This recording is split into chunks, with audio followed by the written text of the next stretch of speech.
இயேசுவுடன் இன்று என்ற நான் அதிகால வேளையிலே உங்களை இயேசுவின் நாமத்தில் வரவேற்கிறோம். இந்த நாளிலே கர்த்தர் தாமே இந்த ஆராதனை ஆசீர்வதிக்கும்படியாக இந்த புதிய நாளை கர்த்தர் நமக்கு கொடுத்ததுக்காக நன்றி செலுத்தி நாம் ஜெபம் பண்ணுவோம். நல்ல தகப்பனே, இந்த அருமையான வேலைக்காய் ஸ்தோத்திரிக்கிறோம். இரட்சகரே, உமக்கு நன்றி செலுத்துகிறையா. உம்மோடு இந்த நாளை துவங்கும்படியாக நீ செய்த பெரிய கிருபைகளுக்காக நன்றி செலுத்துகிற ஆண்டவரே, உம்மை ஸ்தோத்திரிக்கிறோம். நீங்கள் அற்புதம் செய்கிற தேவனே, உம்மை துதிக்கிற ராஜா. துதிகளின் மத்தியிலே, ஆராதனை மத்தியிலே வாசம் பண்ணுகிற அன்பு தகப்பனை உம்மை ஸ்தோத்திரிக்கிறோம். நீர் ஆசீர்வதிங்க. பாடல் வேலை, ஜெப வேலை, ஆண்டவரே சுதரபா தேவ செய்திகள் எல்லாவற்றையும் நீர் ஆசீர்வதிக்கும்படி நாங்கள் ஜெபிக்கிற ராஜா. ஆவியானவரே, நீர் மூடி மறைக்கும்படியாக நாங்கள் ஜெபிக்கிறோம். துவக்கத்திலிருந்து முடிவு வரை உம்முடைய பிரசன்னம் எங்களை வழிநடத்தட்டும், ஆசீர்வதிக்கட்டும். ஆண்டவரே, ஆவியானவரே சுதரபா சீனாய் மலையில் இறங்கின தேவ மகிமை ஆண்டவரே இந்த நாளில் எங்கள் காலவேளையிலே எங்கள் மேலே இறங்கும்படியாக நாங்கள் ஜெபிக்கிறோம். உம்மை ஸ்தோத்திரிக்கிறோம், உம்மை துதிக்கிற ராஜா. நன்றி செலுத்துகிற ஆண்டவரே, நன்றியோடு உம்மை ஸ்தோத்திரிக்கிறையா. ஆண்டவரே நன்றி ராஜா. என் நாமத்தினால் 2-3 பேர் கூடியிருந்தாலும் இரட்சகரே நாங்கள் மத்தியில் இருப்பேன்னு சொன்ன முத வசனத்தின்படி ஆசீர்வதிக்கும்படியாக நாங்கள் ஜெபிக்கிறோம். இயேசுவின் நாமத்தில் பிதாவே, ஆமேன். நம்ம எல்லாருக்கும் தெரிந்த பாடல் என் இயேசு ராஜா ஸ்தோத்திரம்ன்றதான பாடலை கரங்களை தட்டி நாம் பாடுவோம். என் இயேசு ராஜா ஸ்தோத்திரம், என் இயேசு ராஜா ஸ்தோத்திரம். ஸ்தோத்திரமே ஸ்தோத்திரமே உயிருள்ள நாளெல்லாமே ஐயா ஸ்தோத்திரமே ஸ்தோத்திரமே உயிருள்ள நாளெல்லாமே. இரக்கம் உள்ளவரே, மனதுருக்கம் உடையவரே, இரக்கம் உள்ளவரே, மனதுருக்கம் உடையவரே, நேரிய சாந்தம் பொறுமை அன்பு நிறைந்து வாழ்பவரே, நேரிய சாந்தம் பொறுமை அன்பு நிறைந்து வாழ்பவரே, என் இயேசு ராஜா ஸ்தோத்திரம், என் இயேசு ராஜா ஸ்தோத்திரம். ஸ்தோத்திரமே ஸ்தோத்திரமே உயிருள்ள நாளெல்லாமே ஐயா ஸ்தோத்திரமே ஸ்தோத்திரமே உயிருள்ள நாளெல்லாமே. துதிகன மகிமையெல்லாம் ஐயா உமக்கே செலுத்துகிறேன். ஓ துதிகன மகிமையெல்லாம் ஐயா உமக்கே செலுத்துகிறேன். மகிழுடன் ஸ்தோத்திர பலிதனை செலுத்தி ஆராதனை செய்கிறோம். மகிழுடன் ஸ்தோத்திர பலிதனை செலுத்தி ஆராதனை செய்கிறோம். என் இயேசு ராஜா ஸ்தோத்திரம், ஸ்தோத்திரமே ஸ்தோத்திரமே உயிருள்ள நாளெல்லாமே அப்பா ஸ்தோத்திரமே ஸ்தோத்திரமே உயிருள்ள நாளெல்லாமே. கூப்பிடும் யாவருக்கும் ஐயா அருகில் இருப்பவரே, கூப்பிடும் யாவருக்கும் ஐயா அருகில் இருப்பவரே, உண்மையாய் கூப்பிடும் குரல் தன்னை கேட்டு விடுதலை தருபவரே, உண்மையாய் கூப்பிடும் குரல் தன்னை கேட்டு விடுதலை தருபவரே என் இயேசு ராஜா ஸ்தோத்திரம் என் இயேசு ராஜா ஸ்தோத்திரம் ஸ்தோத்திரமே ஸ்தோத்திரமே உயிருள்ள நாளெல்லாமே ஐயா ஸ்தோத்திரமே ஸ்தோத்திரமே உயிருள்ள நாளெல்லாமே உலக தோற்றம் முதல் ஐயா எனக்காய் அடிக்கப்பட்டேன் இயேசுவே உலக தோற்றம் முதல் ஐயா எனக்காய்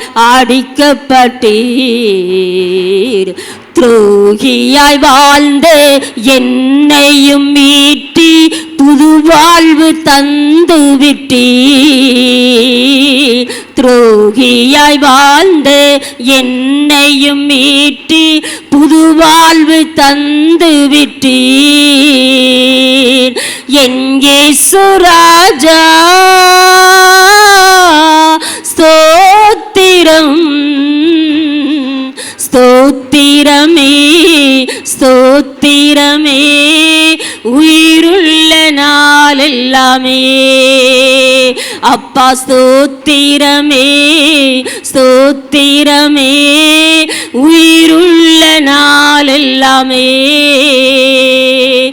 உயிருள்ள நாளெல்லாமே ஐயா உயிருள்ள நாளெல்லாமே ஹல்லேலூயா ஹல்லேலூயா. ஆண்டவர் துரோகியா வாழ்ந்த நம்மளை கர்த்தர் மீட்டு அவருடைய பிள்ளையாய் மாற்றியிருக்கிறார். ஹல்லேலூயா ஹல்லேலூயா. அடுத்த பாடலாக ஆனந்த களிப்புள்ள உதடுகளால் என்றதான பாடலை நாம் கரந்தேட்டி பாடுவோம். நம்ம எல்லாருக்கும் தெரிஞ்ச பாடல். ஆனந்த களிப்புள்ள உதடுகளால் போற்றி புகழ்கின்றேன் ஆனந்த களிப்புள்ள உதடுகளால் போற்றி புகழ்கின்றேன் அருட்சுவை உணவு உண்பது போல் திருப்தி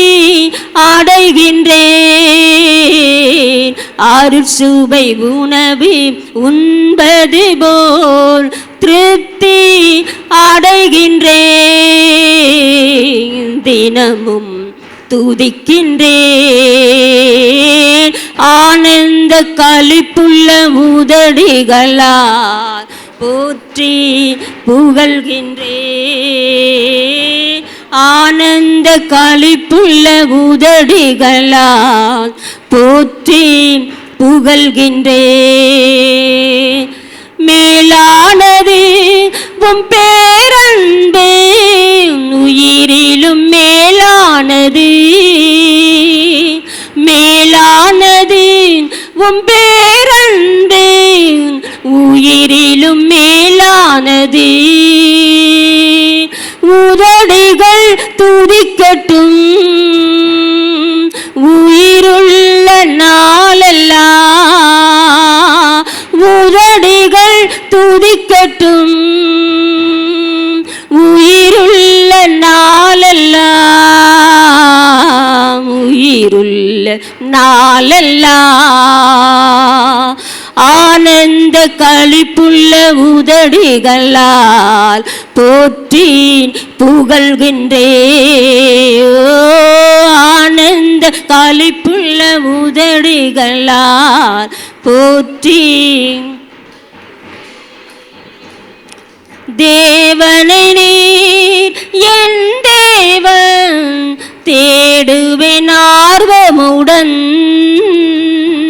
தேவனை நீர் என் தேவன் தேடுவேன் ஆர்வமுடன் மகிமை வாஞ்சிக்கிறேன் உம் வல்லமை காண்கிறேன் மகிமை வாஞ்சிக்கிறேன் வல்லமை காண்கிறேன், வல்லமை காண்கிறேன். ஆனந்த களிப்புள்ள உதடுகளால் போற்றி புகழ்கின்றேன். ஆனந்த களிப்புள்ள உதடுகளால் போற்றி புகழ்கின்றேன். நீர்தானே என் துணையானீர், உம் நிழலில் களி கூறுவேன். நீர்தானே என் துணையானீர், உம் நிழலில் களி கூறுவேன். உறுதியாய் பற்றி கொண்டே உம் வலக்கரம் தாங்குதையா. உறுதியாய் பற்றி கொண்டே உம் வலக்கரம் தாங்குதையா, வலக்கரம் தாங்குதையா. ஆனந்த களிப்புள்ள உதடுகளால் போற்றி புகழ்கின்றேன். ஆனந்த களிப்புள்ள உதடுகளால் போற்றி புகழ்கின்றேன். அறுசுவை உணவு உண்பது போல் திருப்தி அடைகின்றேன். அறுசுவை உணவு உண்பது போல் திருப்தி அடைகின்றேன். தினமும் துதிக்கின்றேன். ஆனந்த களிப்புள்ள உதடுகளால் போற்றி புகழ்கின்றேன். ஆனந்த களிப்புள்ள உதடுகளால் போற்றி புகழ்கின்றேன். ஹல்லேலூயா. நம்ம எல்லாரும் எழுந்திருந்து ஆண்டவரை ஆராதிப்போமா? ஹல்லேலூயா. நன்றி ராஜா. இயேசுவே உம்மை துதிக்கிறோமையா. ராஜாவே இரட்சகரே உம்மை ஆராதிக்கிறோம். நீர்தான் என் துணையானீரே, கேடகமானீரே, வல்லவரே உம்மை ஆராதிக்கிறோமையா. அரசாளுகிறவரே, ஆசீர்வதிப்பவரே, பலப்படுத்துகிறவரே, நீரூற்றண்டையில் எங்களை நடத்தி செல்கிற தெய்வமே, உம்மை ஆராதனை செய்கிறோம் ஐயா, உம்மை உயர்த்துகிறோம். ஹல்லேலூயா, ஹல்லேலூயா. ஆண்டவரே நீ நல்லவர், ஒருவராய் பெரிய காரியங்களை கத்த செய்கிறவரே உம்மை துதிக்கிற ராஜா. ஒருவராய் அற்புதத்தை கத்த செய்கிறவரே உம்மை ஸ்தோத்திரிக்கிற ராஜா. நன்றி ராஜா, அப்பா உமக்கு நன்றி ராஜா. மேலானது உம் பேரன்பு, உயிரிலும் மேலானது. எல்லாம் பாடுமா? மேலானது உம் பேரன்பு, உயிரிலும் மேலானது. மகிமை வாஞ்சிக்கிறேன், உம் வல்லமை காண்கிறேன். மகிமை வாஞ்சிக்கிறேன், உம் வல்லமை காண்கிறேன். வல்லமை காண்கிறேன். ஆனந்த களிப்புள்ள உதடுகளால் போற்றி புகழ்கின்றேன். ஆனந்த களிப்புள்ள உதடுகளால் போற்றி புகழ்கின்றேன். அறுசுவை உணவு உண்பது போல் திருப்தி அடைகின்றேன். அறுசுவை உணவு உண்பது போல் திருப்தி அடைகின்றேன். தினமும் துதிக்கின்றே. ராஜாவே உமக்கு நன்றி செலுத்துகிறையா. மேலான உம்முடைய அன்பு ஆண்டவரே, உங்க அன்புக்கு ஈடு இணை இந்த பூமியில் எதுவுமே இல்லை ராஜா. இரட்சகரே உம்மை ஸ்தோத்திரிக்கிறோம், உம்மை துதிக்கிறோம் ஆண்டவரே. ஆராதனை இயேசுவே, இரட்சகரே வல்லவரே, உம்மை ஆராதனை செய்கிறோம் ஐயா. அல்லேலூயா. இம்மற்றும் காத்தவரே எபினேசரே, உம்மை உயர்த்துகிற ராஜா. இந்த மற்றும் காத்த எபினேசரே, இனிமேலும் காக்கும் யெகோவாயிரே. இந்த மற்றும் காத்த எபினேசரே, இனிமேலும் காக்கும் யெகோவாயிரே. எந்தன் வாழ்க்கையின் இம்மானுவேலரே, எந்தன் வாழ்க்கையின் இம்மானுவேலரே. வருடத்தின் நாட்களிலே, புது வருடத்தின் நாட்களிலே ஸ்தோத்தரிப்போம் ஆமென் துதிகளுடனே, ஆர்ப்பரிப்போம் அன்பரேசுவில். அல்லேலூயா. ஸ்தோத்தரிப்போம் ஆமென் துதிகளுடனே, ஆர்ப்பரிப்போம் அன்பரேசுவில்.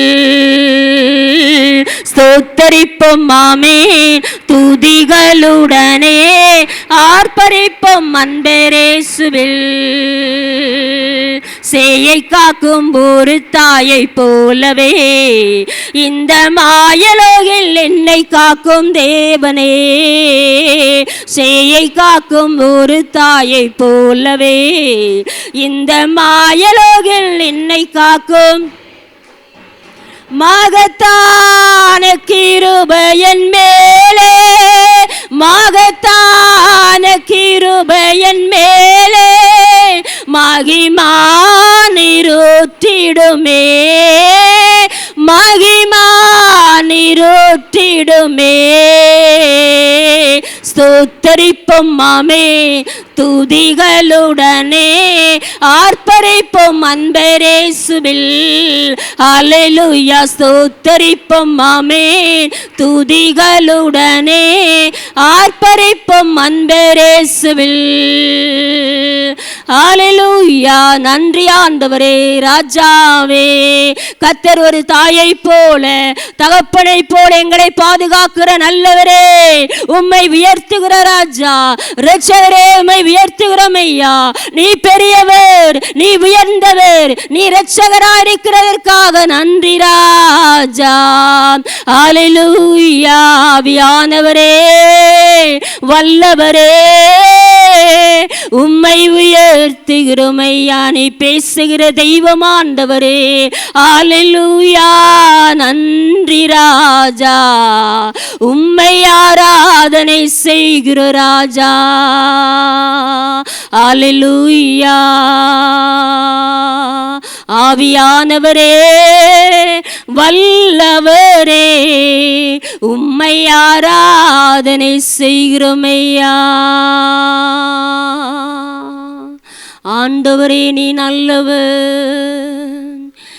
மேலானது உம் பேரன்பு, உயிரிலும் மேலானது ராஜாவே.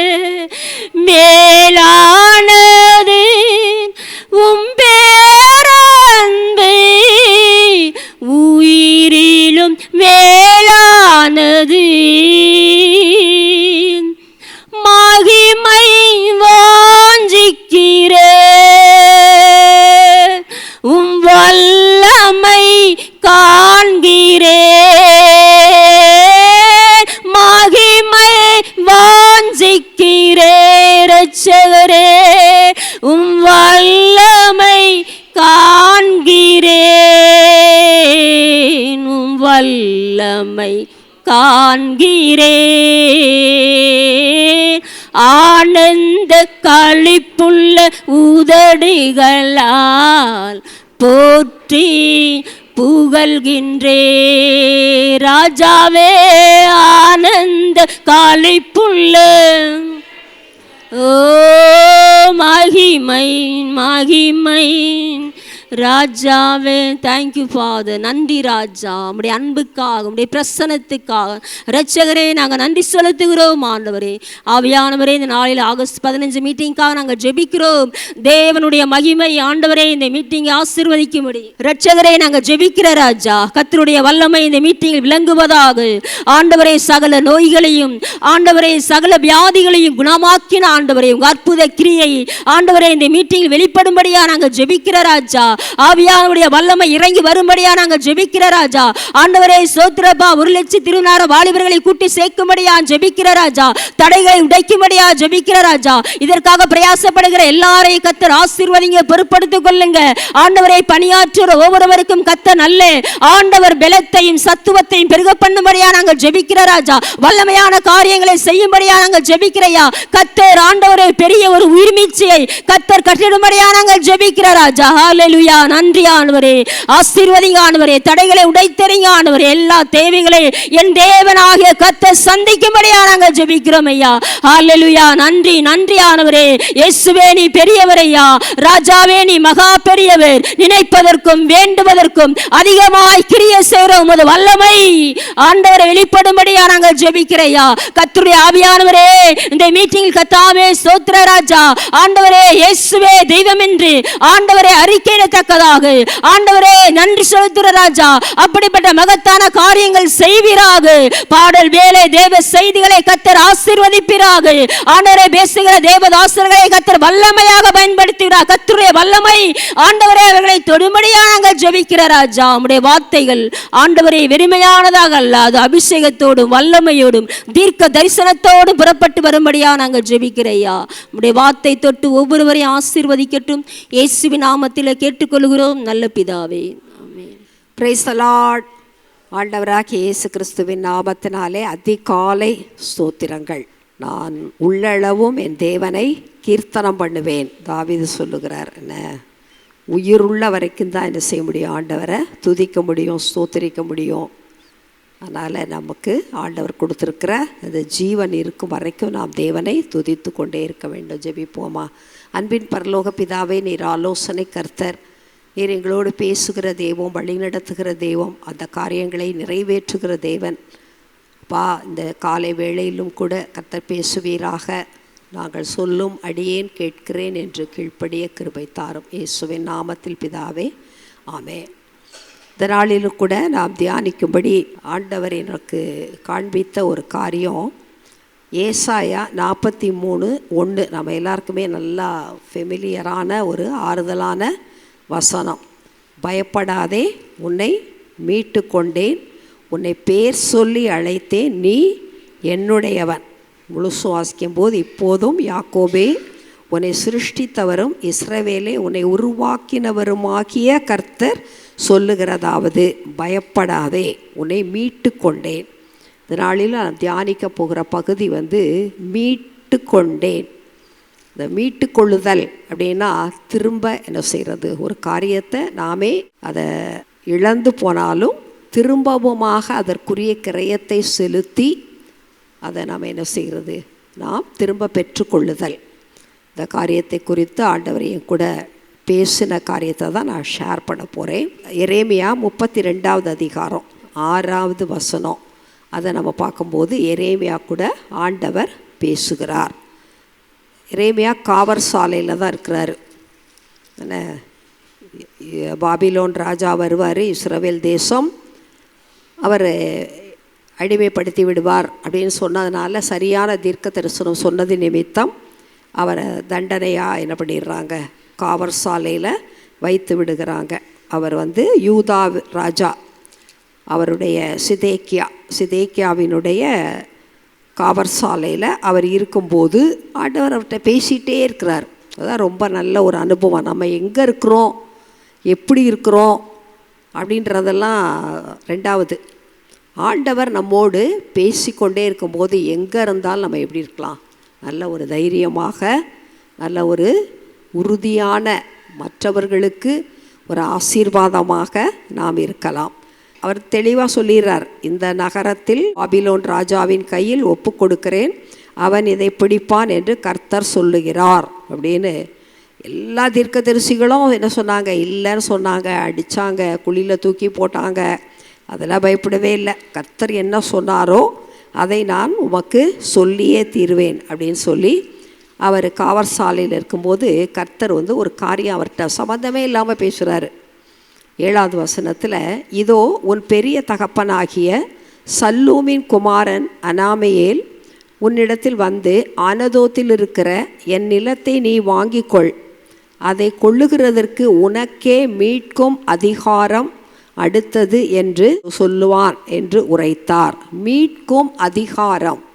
அந்த நாட்களில் நம்ம பழைய ஏற்பாடில் பார்த்தோன்னா இந்த மீட்கும் அதிகாரம் பிளட் ரிலேஷன்ஷிப் உள்ளவர்களுக்கு மாத்திரம்தான் உண்டு. எல்லாரும் என்ன செய்ய முடியாது, அதை வாங்க முடியாது, எல்லார்ட்டையும் விற்க முடியாது.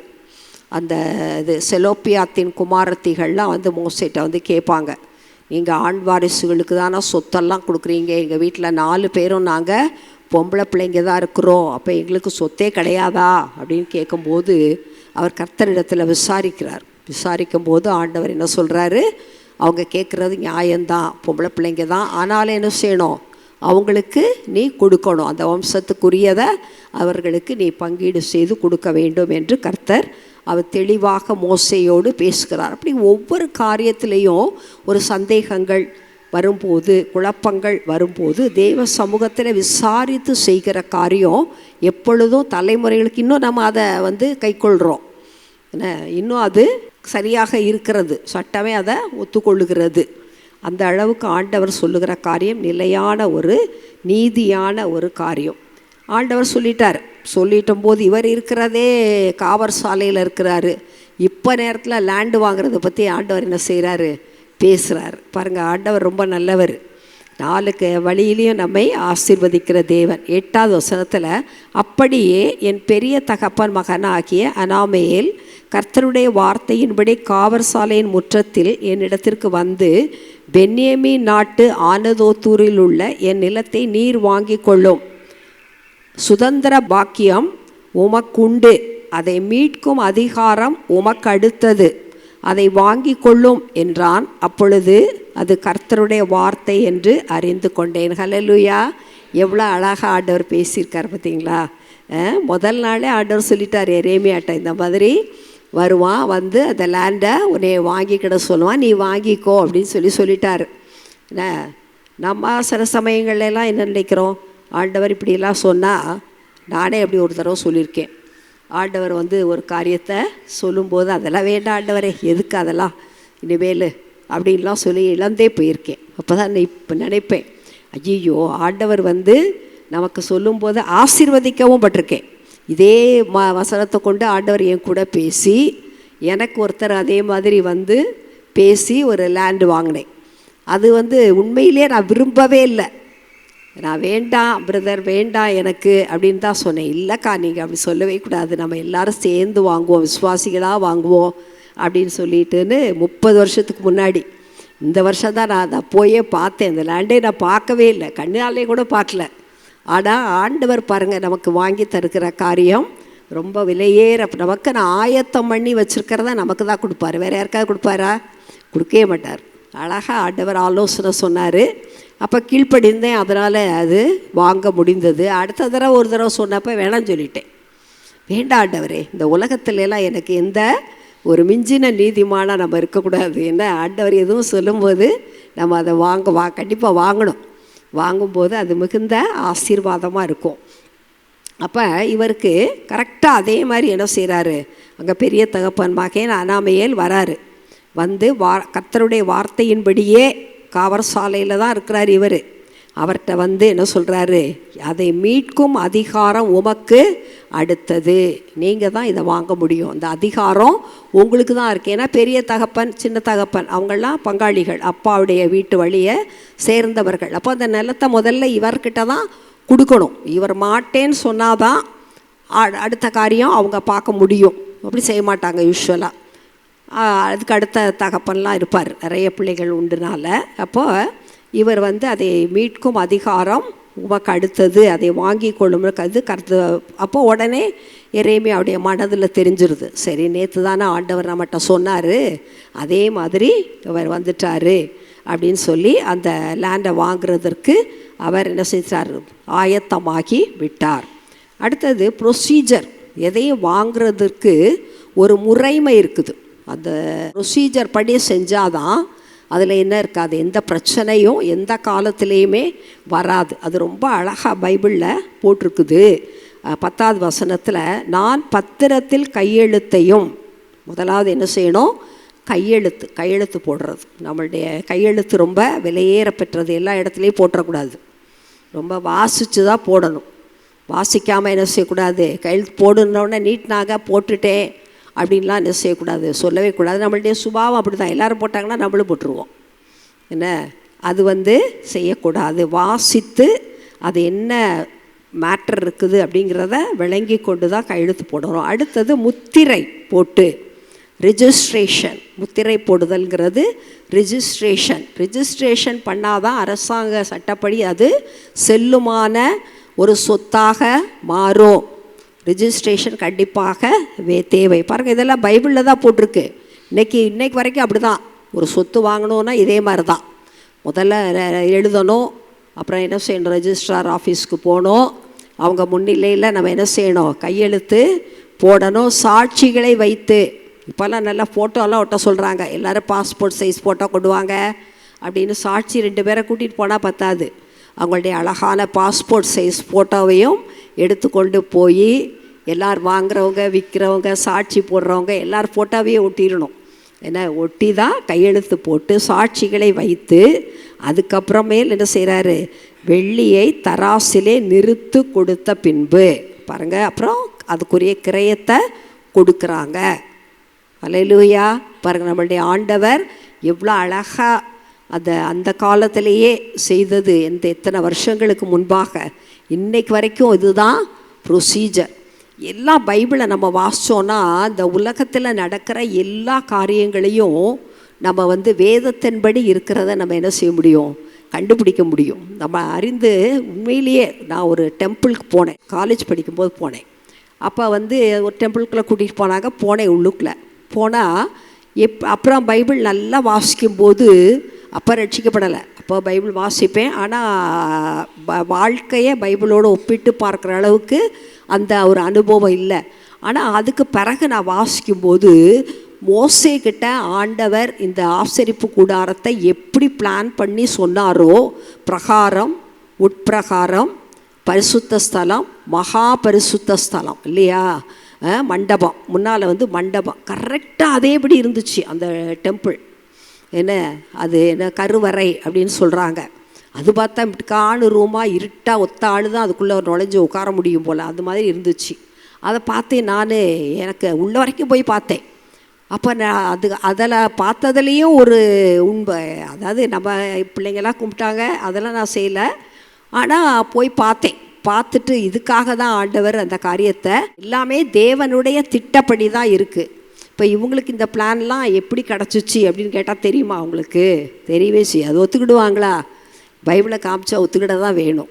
அப்போ எல்லாமே தேவனுடைய அனாதி தீர்மானத்தின்படி சரியாக நடக்கிறது. சரியா?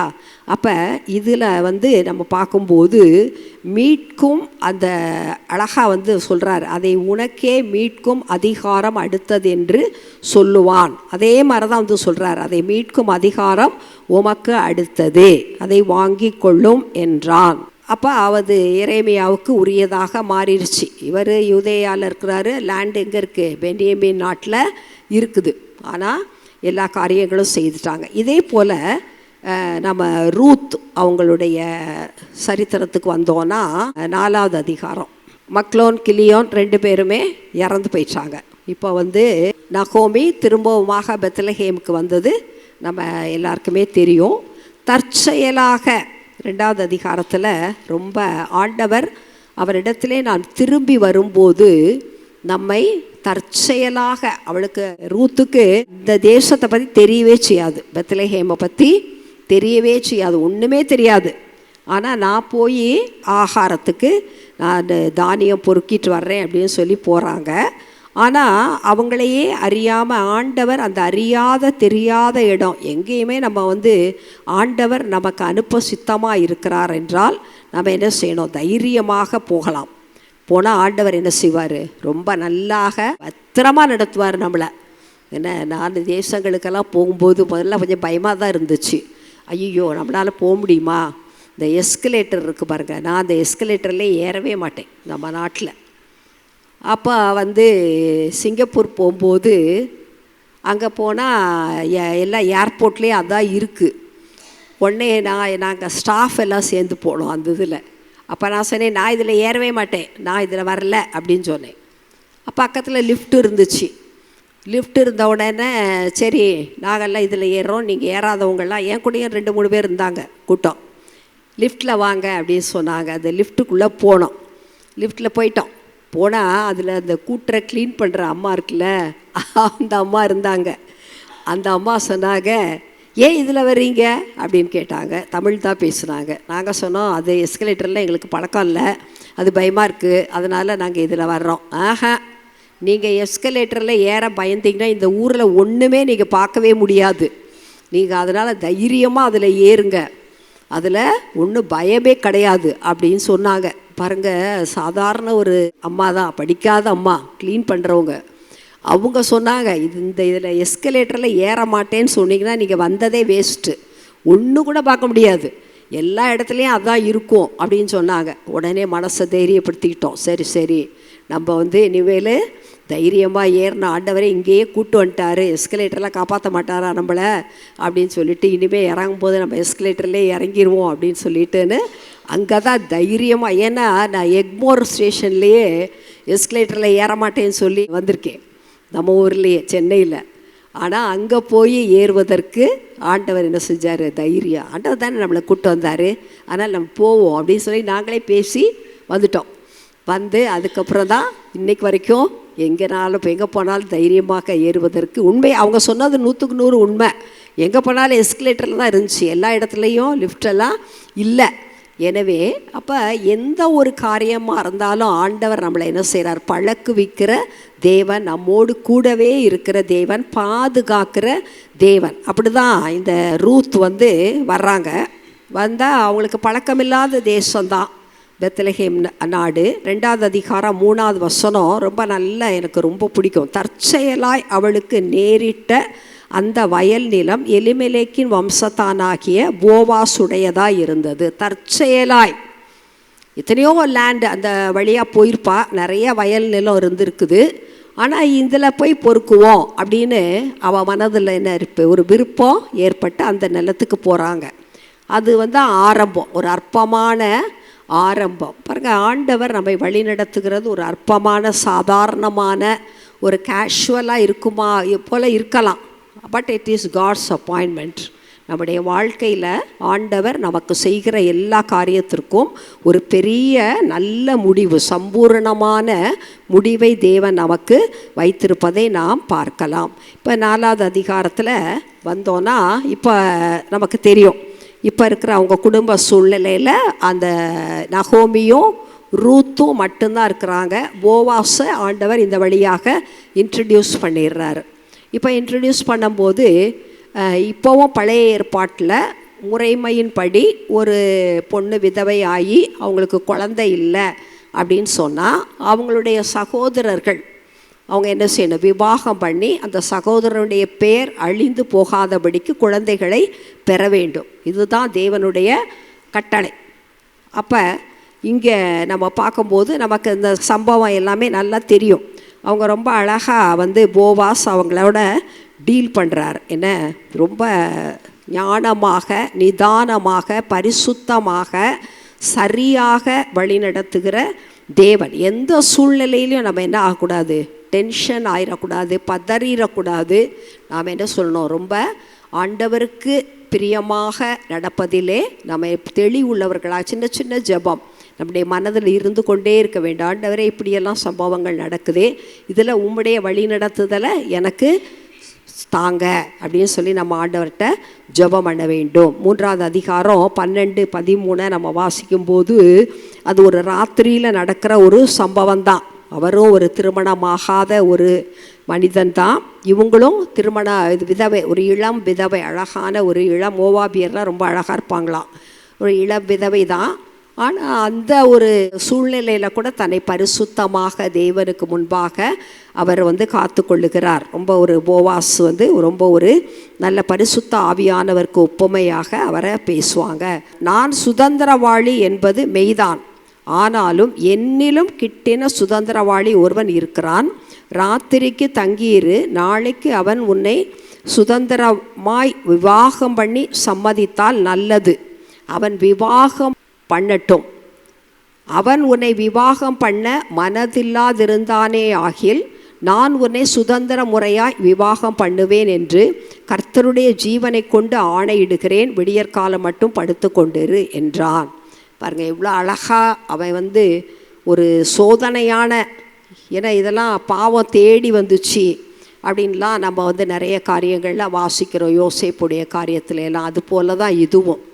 அதை விட ஒரு மோசமான ஒரு சூழ்நிலை தான். ஆனால் அந்த சூழ்நிலையில் கூட தவறு செய்யாதபடிக்கு அழகாக பேசி என்ன சொல்கிறாரு, என்னை விட கிட்டின சுதந்திரவாளி ஒருவன் இருக்கிறான், அவன் சம்மதிச்சா அவனை திருமணம் செய்து கொள்ளலாம், இல்லை என்றால் என்ன செய்கிறேன், நான் அதற்கு முடிவு எடுக்கிறேன் என்று ஆணை எஞ்சி கர்த்தருடைய ஜீவனை கொண்டு ஆணையிடுகிறேன். ஹல்லேலூயா.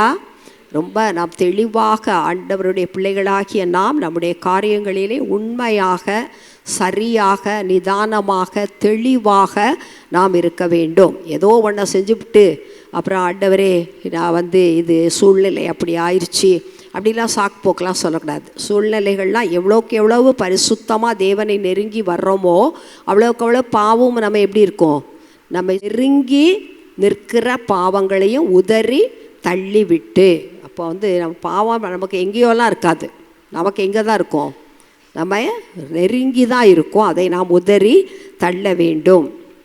அப்போ 18வது வசனத்தில் அப்பொழுது அவன் என் மகளே, இந்த காரியம் என்னமாய் முடியும் என்று நீ அறியும் மட்டும் பொறுத்திரு. அந்த மனுஷன் இன்றைக்கு இந்த காரியத்தை முடிக்கும் முன் இளைப்பாற மாட்டான். நகோமி சொல்கிறாங்க. நடந்த விஷயத்தை எல்லாம் ரூத் நகோமிட்ட சொல்கிறாங்க. பாருங்கள், எல்லாம் நம்முடைய வாழ்க்கையில் ஒரு டிரான்ஸ்பேரன்சி இருக்கணும். ஒரு கள்ளம் கபடு இல்லாத ஒரு சரியான இருதயம் நமக்கு இருக்க வேண்டி. இருக்கதே 2 பேர் தான். அதுலேயும் உண்மையை என்ன செய்யலை, அவங்க மறைக்கலை. அப்போ அவங்க ரூத் நகோமி அவள்கிட்ட பேசுகிறாங்க, பொறுத்திரு, அந்த மனுஷன் இன்றைக்கு இந்த காரியத்தை முடிக்கும் முன் இளைப்பாற மாட்டான். ஏன்னா அவன் ஆணையிட்டு, கர்த்தர் பேரிலே ஆணையிட்டு சொல்லியிருக்கிறான். அவன் என்ன செய்ய மாட்டான், இளைப்பாற மாட்டான். பொறுத்திருக்கணும். சில காரியங்களுக்காக நாம் உண்மையாக ஆண்டவருடைய சமூகத்தில் நம்ம இருக்கும்போது கர்த்தர் நம்முடைய காரியங்களை என்ன செய்வார், நிச்சயமாக சரியாக செய்வார். நாம் பொறுத்திருக்கணும். அவரே இளைப்பாறவே மாட்டார். நமக்கு செய்ய வேண்டிய நன்மையை செய்யும் வரைக்கும் ஆண்டவர் இளைப்பாறவே மாட்டார். இப்போ 4வது அதிகாரத்தில் நம்ம பார்க்கும்போது அடுத்த நாள் என்ன செய்கிறாங்க, அந்த வாசலில் போய் உட்கார்ந்து கொண்டிருக்கிறான். அந்த கிட்டின சுதந்திரவாளியும் வரார். அவரையும் கூப்பிட்டு பாருங்கள், ஆண்டவர் எந்த ஒரு காரியத்தையும் திட்டம் பண்ணார்னா எல்லாமே கரெக்டாக நடக்கும். தேடணும், அவரை காணோம், அப்போ என்ன பண்ணுறது அப்படிலாம் வராது. என்ன, இவர் போய் பட்டண வாசலில் உட்காந்துருக்கிறாரு, அவர் அங்கே அந்த இடத்துக்கு வரார். அவர் அழகாக கூப்பிட்றாரு, ஓய் அப்படின்னு பேர் சொல்லி கூப்பிட்டு இங்கே சற்று உட்காரும் என்றால் அவர் உட்கார்றாரு. பார்த்தீங்களா எவ்வளோ நல்லா அந்த ஹேப்பனிங்ஸ் நடைமுறையெல்லாம் பார்த்தா ஆண்டவர் ஒரு காரியத்தை செய்யணும். ஏன்னா ஒரு பெரிய பரிசுத்த சந்ததி உண்டாகணும், அது தேவனுடைய திட்டம். அதற்காக ஆண்டவர் செயல்படும் போது நம்ம என்ன செய்யணும், ஆனால் ஆண்டவரோட நாம் இணைந்து நடக்க வேண்டும். நாம் என்ன செய்யக்கூடாது, நம்முடைய வழிகளிலே போயிடக்கூடாது, ஷார்ட்கட் எடுத்துடக்கூடாது. அப்போ 10 பேரை வேற கூப்பிட்றாரு, சாட்சி இல்லையா, எந்த ஒரு காரியத்திற்கும் சாட்சி ரொம்ப முக்கியம். 10 பேரை கூப்பிட்டு உட்கார வச்சுருக்கிறாரு, எல்லாரும் உட்காந்துருக்குறாங்க. அப்பொழுது அவன் அந்த சுதந்திரவாளியை நோக்கி, எலிமெலேக்கு என்னும் நம்முடைய சகோதரனுக்கு இருந்த வயல் நிலத்தின் பங்கை மோவாப் தேசத்திலிருந்து திரும்பி வந்த நகோமி விற்க போகிறார். இங்கேயும் லேண்டை தான் விற்க போகிறாங்க. அப்போ விற்க போகிறாங்கன்னு சொன்னால் அதை வாங்குறது யார், அந்த சுதந்திரவாளி தான் வாங்க முடியும், யாரோலாம் வாங்க முடியாது. அதனால் அவர் அவங்கள்ட்ட பேசுகிறார், அந்த சுதந்திரவாளிகிட்ட பேசுகிறாரு. ஆகையால் நீர் அதை ஊராருக்கு முன்பாகவும் என் ஜனத்தின் மூப்பருக்கு முன்பாக வாங்கி கொள்ளும்படி உமக்கு அறிய பண்ண வேண்டும் என்றிருந்தேன். நீர் அதை சுதந்திர முறையாக மீட்டு கொள்ள மனதிருந்தால் மீட்டு கொள்ளும், அதை மீட்டு கொள்ள மனதில்லாதிருந்தால் நான் அதை அறியும்படிக்கு எனக்கு சொல்லும். உம்மையும் உமக்கு பின்பு என்னையும் தவிர அதை மீட்கத்தக்கவன் வேறொருவனும் இல்லை என்றார். அதற்கு அவன், நான் அதை மீட்டு கொள்ளுகிறேன் என்றான். பாருங்கள், அப்போ மீட்கும் அந்த அதிகாரம், அந்த உரிமை இரத்த சம்பந்தப்பட்ட அதிகாரம். அந்த மீட்புங்கிறது பிளட் ரிலேஷன், சரியா? அப்போ அவர் தெளிவாக பேசுகிறார். லேண்டை விற்க போகிறாங்க, அப்போ சுதந்திரவாளி நீயும் நானும் தான். அப்போ ஒன்று நீ வாங்கணும், இல்லைன்னா நான் வாங்கணும் போது அவர் லேண்டை விற்கிறாங்கும்போது அவர் ஓகே சொல்லிடுறாரு, எஸ் சொல்லிடுறாரு. ஆனால் அடுத்தபடி என்ன சொல்கிறாரு? போவாஸ் 5வது வசனத்தில், நீர் நகோமியின் கையிலே அந்த வயல் நிலத்தை வாங்குகிற நாளிலே மரித்தவனுடைய சுதந்திரத்தில் அவன் பேரை நிலை நிற்கும்படிக்கு அதை மரித்தவன் மனைவியாகிய மோவாபிய ஸ்திரியான ரூத்தையும் கையில் வாங்க வேண்டியது என்றான். இந்த இடத்துல தான் பிரச்சனை வருது. இப்போ இதுக்கு அவன் என்ன இல்லை, நாட் வில்லிங், அதாவது கிரயம் செலுத்த வேண்டும். எதற்கும் என்ன செய்யணும்? கிரயம் செலுத்த வேண்டும். ஒரு லேண்ட் வாங்கணுன்னா அதற்குரிய பணம் கொடுக்கணும். அதே மாதிரி ஆண்டவருடைய கட்டளை என்னது? அந்த விதவை சகோதரனுடைய மனைவி, அது குழந்தை இல்லை, நீ என்ன செய்யணும்? அப்போ ரூத்தையும் கல்யாணம் பண்ணிக்கணும் அப்படின்னு சொன்ன உடனே அந்த கிட்டின சுதந்திரவாளி என்ன சொல்லிட்டார்? நோ, அது எனக்கு விருப்பம் இல்லை. கிரயம் செலுத்த, தன்னுடைய வாழ்க்கையை கிரயமாக கொடுக்க அவருக்கு லேண்ட், அவருக்கு ஆசை தான். ஆனால் அதோடு சேர்ந்த அந்த ஆண்டவருடைய கட்டளையை ஏற்றுக்கொள்ள அவருக்கு மனதில்லை. அதனால் அவர் என்ன சொல்லிட்டாரு? அது முடியாது, அது அப்படி சொல்கிறார். அப்போ 6வது வசனத்தில், அப்பொழுது அந்த சுதந்திரவாளி, நான் என் சுதந்திரத்தை கெடுக்காதபடிக்கு நான் அதை மீட்டு கொள்ள மாட்டேன், நான் மீட்கத்தக்கதை நீர் மீட்டு கொள்ளும், நான் அதை மீட்டு கொள்ள மாட்டேன் அப்படின்னு சொல்லி தெளிவாக சொல்லிடுறார். இப்போ இது ஒரு நல்ல ஒரு ப்ரொசீஜர். அதாவது எதையுமே என்ன செய்யக்கூடாது, நம்ம விருப்பப்படி செய்துட்டு அப்புறம் பிரச்சனைகள் வரவே கூடாது. அழகாக நேராக பேசி அதை நீ தான் மீட்டுக்கொள்ளணும், நான் மீட்டுக்கொள்ள மாட்டேன், நீ மீட்டுக்கொள்ளுங்க அப்படின்னு சொல்லி அவர் சொல்கிறாரு. ஆனால் அதுக்கு ஒரு அடையாளம் 7வது வசனத்தில், மீட்கிறதிலும் மாற்றுகிறதிலும் சகல காரியத்தையும் உறுதிப்படுத்தும்படிக்கு இஸ்ரவேலிலே பூர்வகால வழக்கம் என்னவென்றால், ஒருவன் தன் பாதரட்சியை கழற்றி மற்றவனுக்கு கொடுப்பான். இது இஸ்ரவேலிலே வழங்கின உறுதிப்பாடு. பாருங்க, ஒரு சாட்சி அப்படின்னே சொல்லலாம். என்னன்னா, காலில் இருக்கிற செருப்பை என்ன செய்யணும்? கழட்டி போடணும். அதை அவன் அடுத்தவங்க மாட்டிக்கிடணும். அது சின்னதாக இருக்குமோ பெருசாக இருக்குமோ, பத்துமோ பத்தாதோ, அதெல்லாம் கிடையாது. அதெல்லாம் பிறகு பார்த்துக்கிடலாம். அது ஆனால் உறுதிப்பாடு, அந்த வேதத்தின்படி இருக்கிற அந்த உறுதிப்பாடை அவர் என்ன செய்கிறாரு? அதை சொல்கிறார். அப்படியே அந்த சுதந்திரவாளி போவாசை நோக்கி, நீர் அதை வாங்கி கொள்ளும் என்று சொல்லி தன் பாதரட்சியை கழற்றி போட்டான். அப்போ பாருங்கள், இது கிட்டத்தட்ட கையெழுத்து போடுறதுக்கு சமானம். அந்த பாதரட்சியை அவன் போட்டுக்கிட்டான். அவன் கழட்டி போட்டதை அவன் என்ன செய்துக்கிட்டான்? போட்டுக்கிட்டான். அப்போ அந்த லேண்ட் வாங்குறதுக்குரிய ப்ரொசீஜர்னால கூட ஒரு பெண்ணினுடைய திருமண காரியம், ஒரு விதவை பெண்ணை அக்செப்ட் பண்ணி கொள்ளுகிற காரியத்தில் இருக்கிற ப்ரொசீஜர், அந்த இதை கரெக்டாக அவர் என்ன செய்கிறார்? உடனே அதை அதை பாதரட்சி அவன் கழட்டி போட்டுடுறான். இவர் அதை போட்டு கொள்ளுகிறாரு. அப்போ எல்லாருமே 9வது வசனத்தில், போவாஸ் மூப்பரையும் சகல ஜனங்களையும் நோக்கி, எலிமெலேக்கு இந்த எல்லாவற்றையும் கிலியோனுக்கும் மக்லோனுக்கும் இருந்த எல்லாவற்றையும் நகோமியின் கையிலே வாங்கி கொண்டேன் என்பதற்கு இன்றைய தினம் நீங்கள் சாட்சி. 10 பேர் உட்கார்ந்துருக்குறாங்க. 10 பேருடைய கண்கள் பார்க்குது இல்லை? இது பத்திரம் பதிகிறதெல்லாம் இல்லை. இது ரூத்தை குறித்த விஷயம். இதற்கு மனிதர்கள் 10 பேர் சாட்சியாக வைக்கிறாங்க. ஏன்னா வாழ்க்கை அதனால தான் நம்ம என்ன செய்கிறோம்? ஊரை கூட்டி சோறு போட்டு கல்யாணம் நடத்துகிறோம். எதுக்காக? எல்லாரும் பார்த்து சாட்சி சொல்லலாம். ஆமாம், கல்யாணம் நடந்துச்சு, நாங்கள் கூட போனோம், முறைப்படி தான் நடந்துச்சு அப்படின்னு சொல்லி என்ன செய்யணும்? சாட்சி சொல்லுகிற மாதிரி. ஆனால் நம்ம ரிஜிஸ்ட்ரேஷன் எல்லாமே பண்ணுறோம் இல்லையா? அந்த காலத்தில் அப்படிலாம் இல்லை. அதனால் 10 பேரை வைத்து என்ன செய்கிறாங்க, அந்த ஒரு காரியங்களை செய்கிறாங்க. அந்த 10 பேரும் அதற்கு சாட்சி. இதுவும் அல்லாமல் மரித்தவனுடைய சகோதரருக்குள்ளும் ஊராருக்குள்ளும் அவனுடைய பேர் அற்று போகாமல் மரித்தவனுடைய சுதந்திரத்திலே அவன் பேரை நிலைநிறுத்த நான் மக்லோனின் மனைவியாய் இருந்த மோவாபிய ஸ்திரீயான ரூத்தை எனக்கு மனைவியாக கொண்டேன், அதற்கும் இன்றைய தினம் நீங்கள் சாட்சி என்று சொல்லுகிறாங்க. த ரெஜிஸ்ட்ரேஷன், மனைவியாக ஏற்றுக்கொள்ளுகிறேன் அப்படின்னு தானே கையெழுத்து போடுறோம் இல்லையா?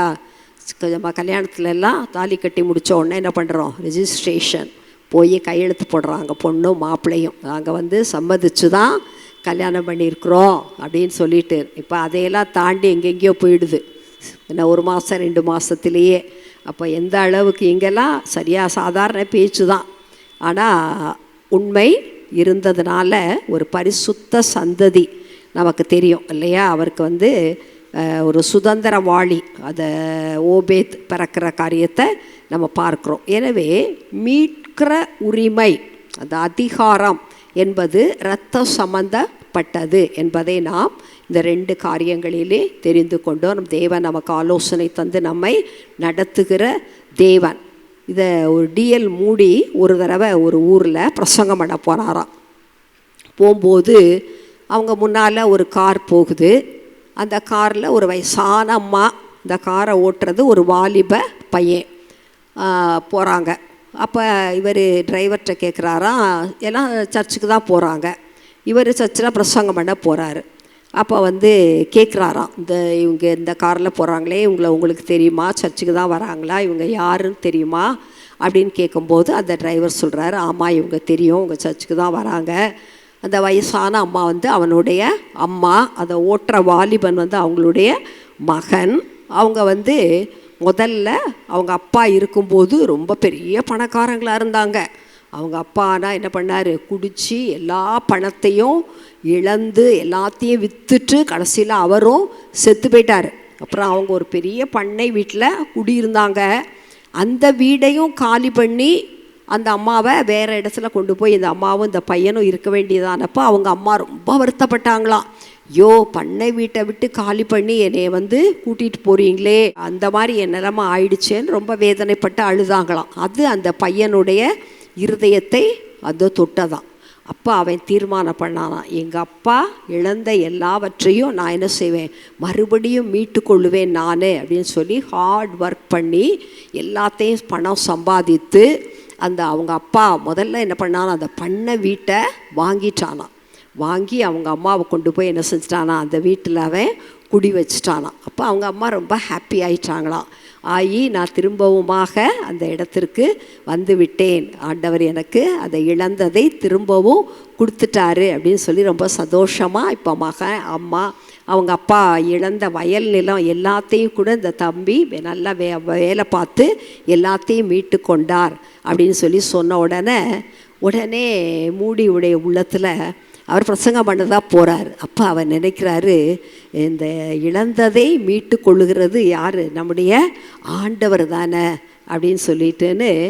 அப்போ ஆண்டவர் அவருடைய உள்ளத்தில் பேசுகிறாராம், இன்றைய தினம் நீ கொடுக்க வேண்டிய செய்தியே என்னது, இந்த உங்களை மீட்டு கொள்ளுகிற தேவன் நான், அதுக்கு கிரயமாக என்னுடைய இரத்தத்தையே நான் என்ன செஞ்சுருக்கிறேன், சிலுவையில் சிந்தி என்னுடைய ஜீவனையே நான் உங்களுக்காக கொடுத்துருக்கிறேன், இதை தான் நீ ஜனங்களுக்கு சொல்லணும் அப்படின்னு மூடியுடைய உள்ளத்தில் பேசினாராம் ஆண்டவர்.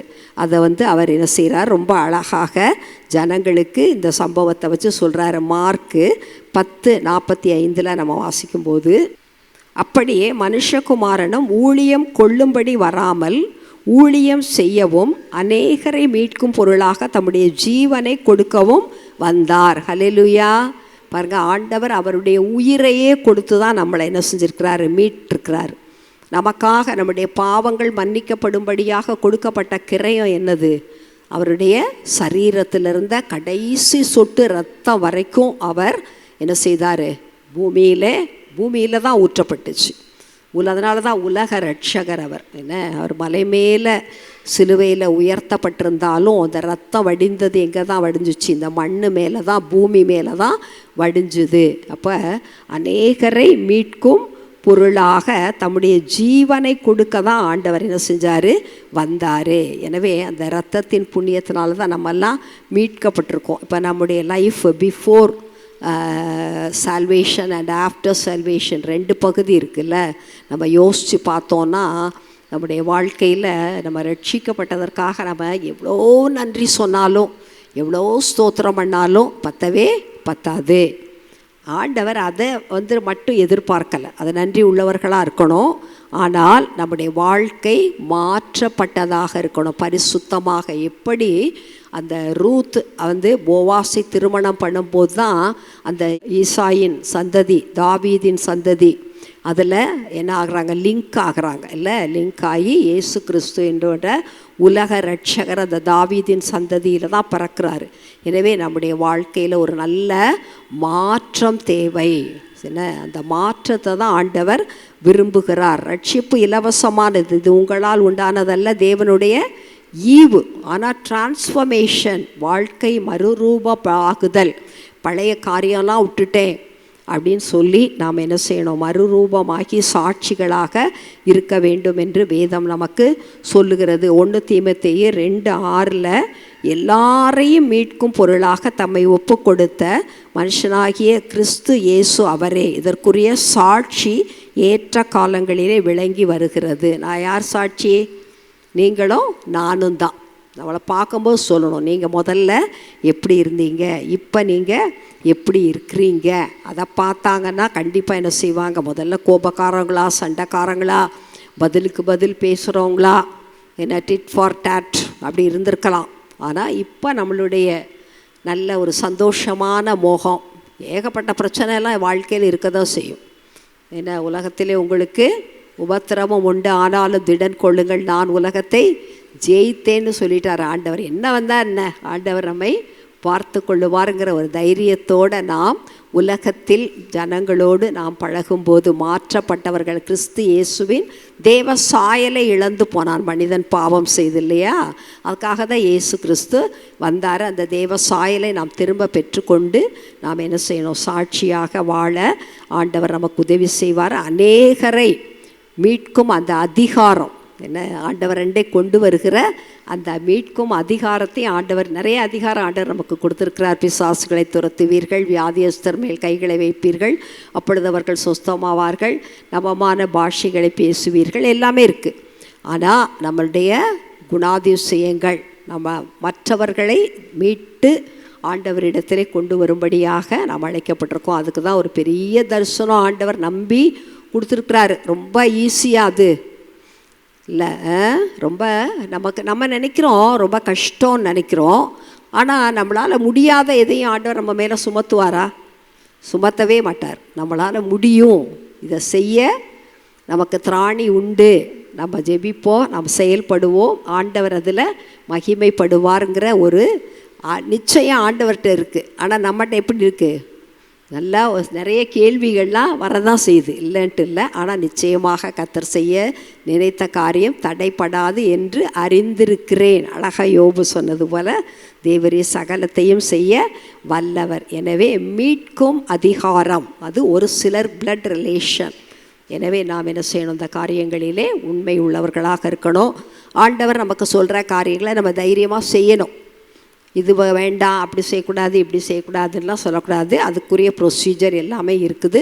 அதன்படி நாம் செய்யும்போது நிச்சயமாக நாம் ஆசீர்வதிக்கப்படுவோம். பூமியிலே பரிசுத்த ராஜ்யத்தை கட்டுகிறவர்களாக கர்த்தர் நம்மை பயன்படுத்துவார். பாருங்கள், ஒரு ஆள் மனம் திரும்பும்போது என்ன ஆகுது, ஒரு பெரிய சந்ததியே உருவாகுது. எனவே நாம் அதிலெல்லாம் ரொம்ப கால்குலேட்டிவாக கணக்கு பார்க்கணும். சாதாரணலாம் கிடையாது. ஒருத்தவங்களுக்கு சுவிசேஷம் சொல்கிறது, அதுக்கு பின்னால் பெரிய ஆசீர்வாதம் இருக்குது, தலைமுறைகளுக்குரிய ஆசீர்வாதம் இருக்கிறனால நம்ம அதை சரியாக சொல்ல கர்த்தர் நமக்கு உதவி செய்வாராக. அந்த மீட்கும் பொருளாக அந்த அதிகாரத்தை தேவன் நமக்கு கொடுத்துருக்கிறார். நம்ம ஜெபிப்போமா? அன்பின் பரலோக பிதாவே, ஆசீர்வதிக்கப்பட்ட அந்த காலை வேளைக்காக நாங்கள் உமக்கு நன்றி செலுத்துகிறோம். ஆண்டவரே அப்பா, சுதந்திரவாளியாக மீட்கும் ஆண்டவரே அதிகாரம் உனக்கு தான் உண்டு அப்படின்னு எவ்வளோ தெளிவாக உம்முடைய கட்டளை சொல்லுகிறது. அப்போ ரட்சிக்கப்பட்ட எங்களுக்காக சிலுவையிலே மரித்து ஆண்டவரே இரத்தம் சிந்தி ஜீவனையே கொடுத்து அடக்கம் பண்ணப்பட்டு 3ஆம் நாள் உயிர்த்தெழுந்து இன்றைக்கும் ஜீவிக்கிறவராக இருக்கிற நீங்கள் எங்களுக்கும் அந்த அதிகாரத்தை உம்முடைய நாமத்தினாலே, இயேசு என்னும் நாமத்தினாலே வானோர் பூதலத்தோர் பூமியின் கீழானோர் யாவருடைய முழங்கால்களும் முடங்கும், நாவுகள் யாவும் அறிக்கையிடும் என்று என் பேரில் ஆணையிட்டேன் என்று சொல்லியிருக்கிறீங்கப்பா. அந்த மீட்கும் அதிகாரத்தை எங்களுக்கு கொடுத்துருக்கிறீங்க. நீங்கள் கரையம் செலுத்தியிருக்கிறீங்க. ஒருவன் ஆண்டவரே நான் கர்த்தருடையவன் என்று சொல்லி கையெழுத்து போடுவான், ஒருவன் யாக்கோபின் பேரை தரித்து கொள்ளுவான் இப்படின்லாம் இருக்குது.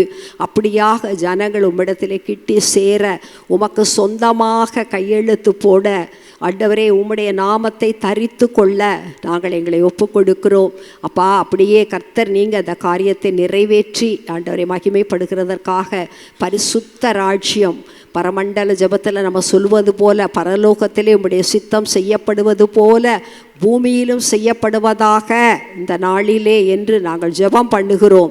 கர்த்தர் அந்த காரியத்தை செய்து முடிக்கிறதற்காக பொறுத்திரு. அந்த காரியம் முடியும் மட்டும் அவன் இளைப்பாற மாட்டான் என்பது போல நீர் அந்த காரியத்தை செய்து முடிக்கும் வரைக்கும் நீர் இளைப்பாற மாட்டீர் என்பதை நாங்கள் அறிந்து ஆண்டவரே உமக்கு நன்றி செலுத்துகிறோம் ஐயா. இந்த நாளை ஆசீர்வதித்து கொடும். இந்த நாளின் எல்லா காரியங்களும் தேவனுடைய சித்தப்படி திட்டப்படி கட்டளையின்படி சரியாய் செய்ய ஞான இருதயத்தையும் ஆலோசனையும் தந்து வழி நடத்துவீராக. உடைய ஜனங்களை நாங்கள் ஆசீர்வதிக்கிறோம் ஐயா. கர்த்தர் ஆசீர்வதிப்பீராக. இயேசு கிறிஸ்துவின் மூலம் ஜெபிக்கிறோம் அன்பின் பரலோக பிதாவே, ஆமென். என் ஆத்துமாவே கர்த்தரை ஸ்தோத்திரி, என் முழு உள்ளமே அவருடைய பரிசுத்த நாமத்தை ஸ்தோத்திரி. என் ஆத்துமாவே கர்த்தரை ஸ்தோத்திரி, கர்த்தர் செய்த சகல உபகாரங்களையும் மறவாதே. ஆமென். Praise the Lord. God bless you.